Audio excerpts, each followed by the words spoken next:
that there's panic in the markets, but per the VIX, we haven't hit the levels where I would say there's a market bottom yet, right? So I've been consistently saying, yes, you're gonna get bounces when you get these big sell-offs, 2%, 3%, you get that kind of mid-level panic that triggers a bounce, but by no means is the market at a near bottom yet. Why are we near the bottom? Well, because number one, you still have a Fed that's aggressively hiking. As of now, we'll see what the CPI data is coming up, but for the most part, the Fed is hiking. We have an economy that's going to slow down. And I think to be honest, that's one of the biggest concerns I have. And this is kind of shocking. This will be shocking to people, but you have $1 trillion in savings that consumers accumulated over COVID, right? And so the Fed is saying, oh, look at these jobs numbers. They're still very, very strong. People are still spending. The consumer's still doing well. So we have to continue to hike rates. Problem is, consumers are going to run out of that money that they saved probably by mid next year. And my biggest fear, and this is this could be what triggers a massive kind of recession, if not worse, is that when they run out of money and the Fed has just hiked and hiked into it, there's going to be a cliff dive in the economy. A cliff dive in the economy.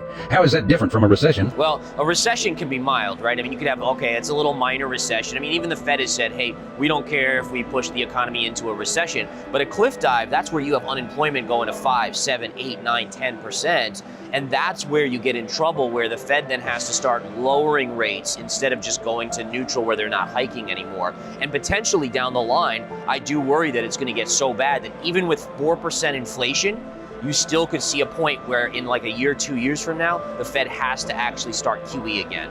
You know, who else had a change of tune in terms of his outlook on the recession of the economy, where this recession in the U.S. is Jamie Dimon, CEO of J.P. Morgan. Now, he previously said that the economy was, quote, unquote, actually doing well. Well, we're still doing well.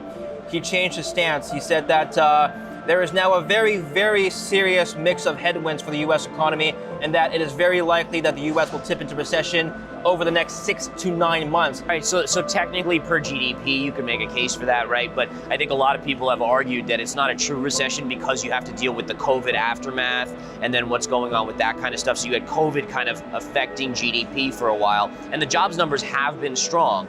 But again, I would strongly encourage people to understand is that, yeah, when people save a ton of money from not driving to work, from not taking trips, there's going to be a lag effect for economic hurt.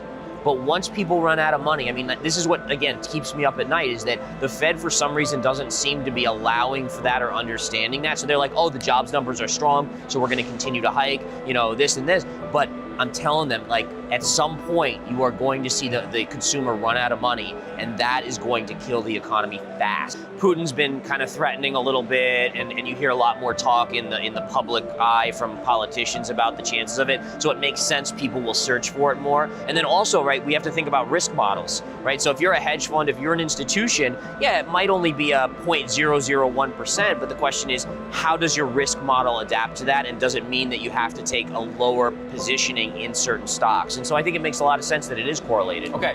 Which sectors are you the most bullish on right now? And which sectors are you most bearish on right now?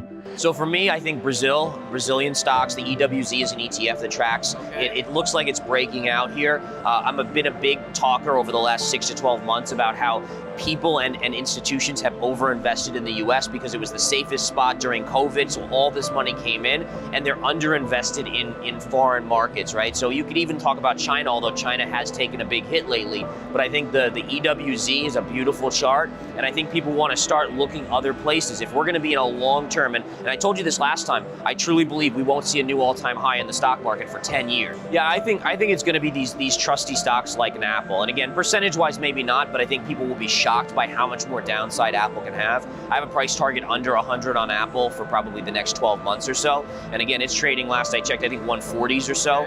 So you're talking about another 30% downside move in Apple.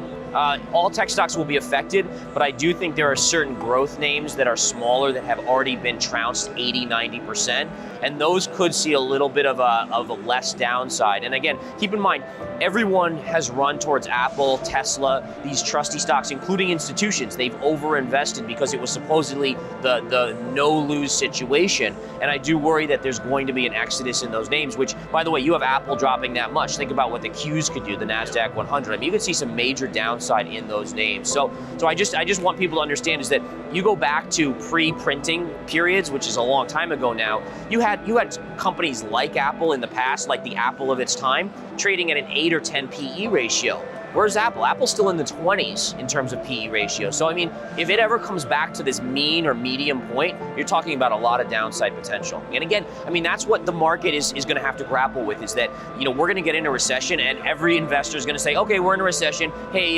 Jerome Powell, can you please print us some money so that we can see this recovery in a month or a year or whatever? And the Fed, in the beginning, the Fed is going to be very reluctant to even lower interest rates. Yeah, and I think they won't want to do, I mean, if they've done 75 3 times in a row, it's unlikely they would now jump, because that would really freak the market out to go to 100.